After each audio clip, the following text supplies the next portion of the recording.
Arestado ang isang Thai matapos mahulihan ng 2 kilo ng shabu sa NAIA Terminal 1. Ayon sa mga otoridad, kabilang ang suspect sa isang sindikato mula West Africa na nagre-rekruto ng mga Asyano para maging mga drug courier. Balitang hatid ni Isay Reyes.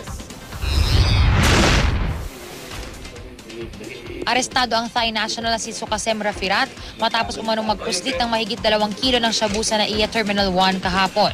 Alas 8 kagabi nang iharap ng Bureau of Customs at ng PIDEA ang suspect sa media. Ayon sa PIDEA, kabilang ang suspect sa West African Drug Syndicate na siya rin kinabibilangan ng isa pang pinaghihinalaang drug courier na si Napaporn Kamsa na naaresto rin sa NAIA 1 nitong Sabado. Sa interogasyon ng Customs kay Kamsa, napag-alaman ng mga otoridad ang pagdating ni Rafirat sa bansa.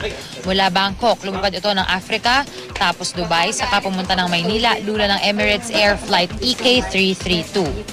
From airport, diretso siya ng hotel, magche-check-in, and then ite-text niya yung nag-utos sa kanya na tagalabas, and then may tatawagan yung tagalabas para kunin yung bag.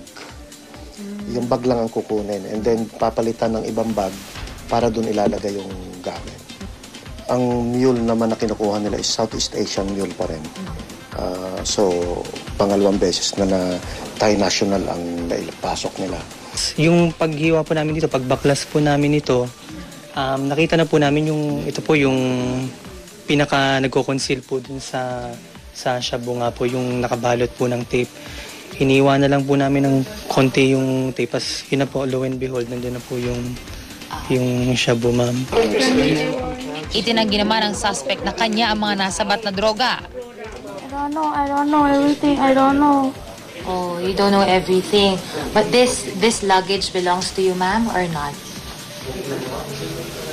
This luggage belongs to you?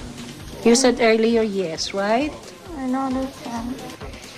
Modus daw ng sindikatong may hawak sa suspect ang kumuha ng mga Asians para maging drug couriers. Patuloy naman ang customs sa pagiging alerto sa mga dayuhang nagsusumubok magpuslit ng ilegal na droga sa bansa. I've been sending out warnings. Lahat ng huli namin nasa print, nasa radio, nasa TV. We are really doubtful bakit tuloy-tuloy pa rin ang kanilang pagpasok. Well, it's because of money. Isay Reyes, GMA News.